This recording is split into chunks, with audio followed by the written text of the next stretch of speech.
kita minta tolong dihadirkan pakaian emas pada saat hari kejadian, kemudian celana renang yang digunakan, ya. Ingat ya? Ya. Kita ini selama ini selalu menasihati anak untuk mewaspadai orang asing, mewaspadai orang yang tidak dikenal, mewaspadai orang yang tampak menakutkan atau menyeramkan.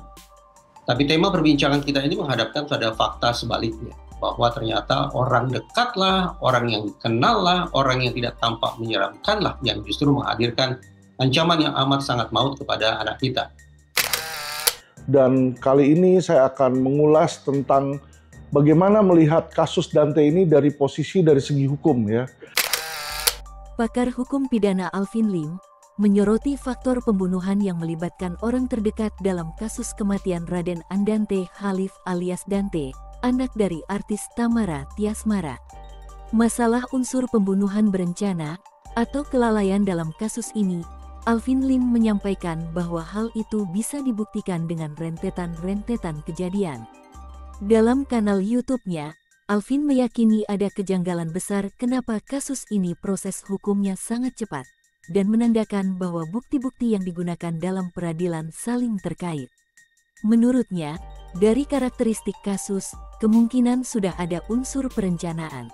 Tetapi saya cuma bilang bahwa ini adalah sebuah kecurigaan yang patut diselidiki, ya kan? Jadi jangan sampai nih perkara ini kayak perkara Jessica nih teman-teman ya. Perkaranya sudah naik di situ, ternyata setelah diputus bersalah si Jessica, orang-orang baru sadar, nah kayaknya bukan Jessica nih pelakunya. Jangan seperti itu teman-teman ya. Apalagi ini pelaku korbannya ini kita tahu adalah seorang anak kecil teman-teman ya, yang masih berusia ya di bawah 10 tahun. Yang kita yakini bahwa anak-anak usia segitu itu masih belum punya dosa ya, belum punya dosa. Dia mungkin belum ada akal budi yang menyatakan misalnya apa sih itu kejahatan atau apa, belum terbuka dia ke situ, belum dewasa teman-teman ya. Jadi anak-anak seusia tersebut itu masih sangat percaya dengan ayah ibu, dengan orang-orang dewasa sebagai orang yang melindungi mereka. Ternyata bukannya dilindungi, dia kehilangan nyawa. Jadi kita masyarakat sebagai pelindung dia pula, kita punya beban moral teman-teman ya.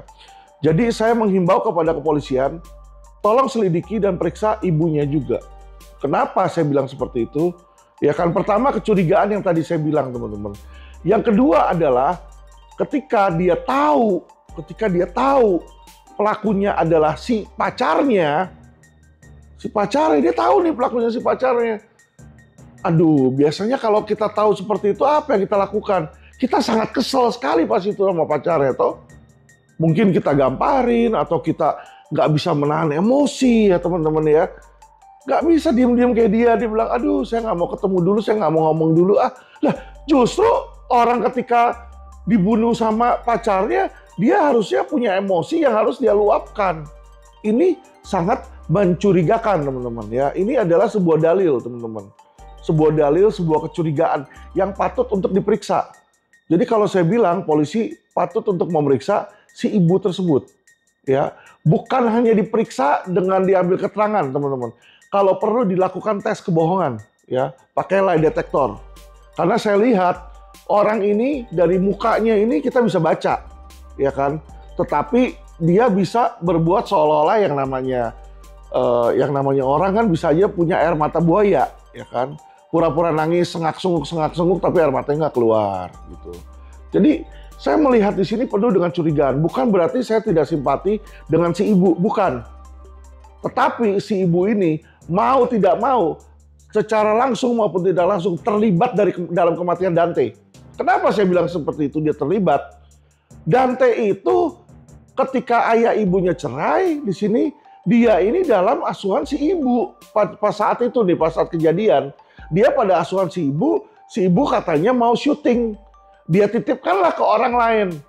Nah, kalau seseorang menitipkan, saya misalnya punya anak, masih kecil, saya mau titipkan, saya punya moral obligation dong untuk melihat si orang ini yang saya titipkan ini bermoral nggak? Punya itikat buruk nggak atau gimana? Saya kasih tahu teman-teman ya, yang namanya kalau polisi sudah menetapkan pembunuhan berencana, ada rencana, itu biasanya kalau pembunuhan berencana nggak mungkin satu orang teman-teman. Dia sudah menyiapkan. Dan ini ada motifnya yang harus dicari. Motifnya apa? Kalau ada rencana membunuh anak orang, nggak mungkin nggak ada keuntungan buat si laki-laki tersebut.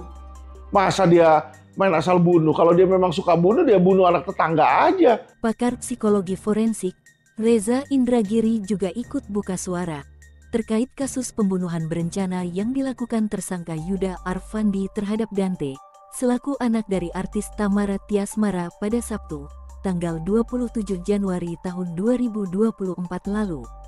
Menurut Reza, CCTV yang tersembunyi di area kolam renang tersebut merupakan salah satu faktor Yuda tega menghabisi nyawa anak Tamara.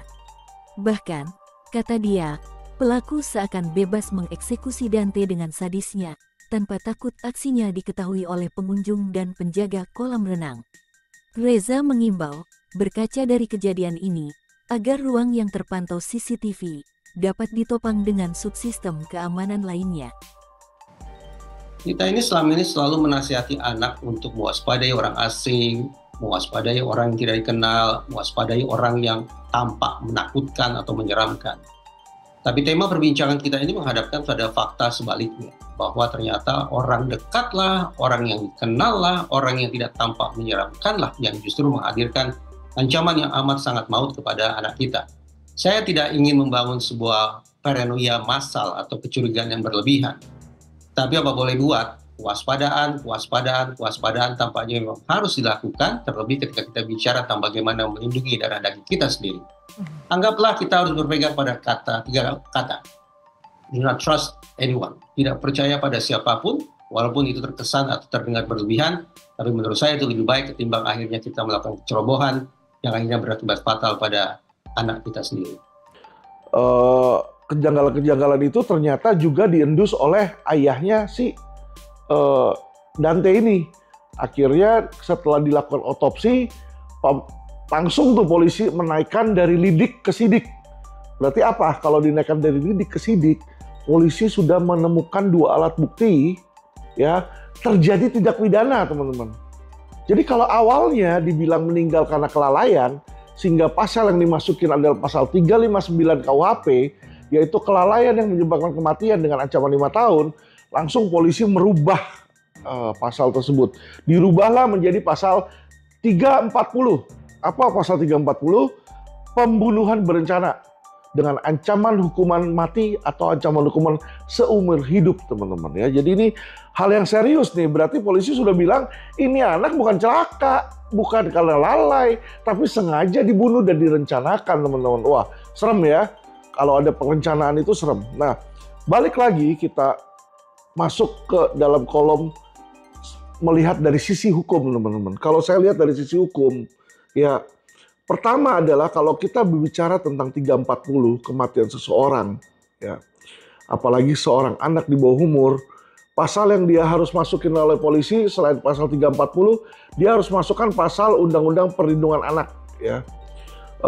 Kesalahan yang menyebabkan kematian juga di situ. Jadi ada juga di pasal di pidana khususnya atau lex spesialisnya, teman-teman. Jadi nggak bisa polisi cuma masukin lex generalis. Itu pertama. Kedua, kalau yang saya lihat ya dari sisi pelaku yang sudah ditetapkan oleh polisi, itu polisi baru menetapkan 1 orang pelaku. Siapakah pelakunya, teman-teman?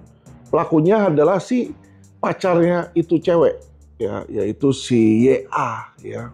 Si inisial YA nih katanya pelakunya. Oke, kalau teman-teman menanyakan kepada saya dan banyak yang bertanya dan banyak opini yang beredar, teman-teman, bahwa kenapa kok si ibu ini nggak sedih, nggak berasa kehilangan, namanya anak kehilang, ya, teman-teman. Dan apalagi foto-foto ketika di pemakaman anaknya itu banyak beredar di medsos bahwa dia fotonya kayak masuk kondangan, jadi penuh dengan senyum, penuh dengan canda, penuh dengan tawa, ya.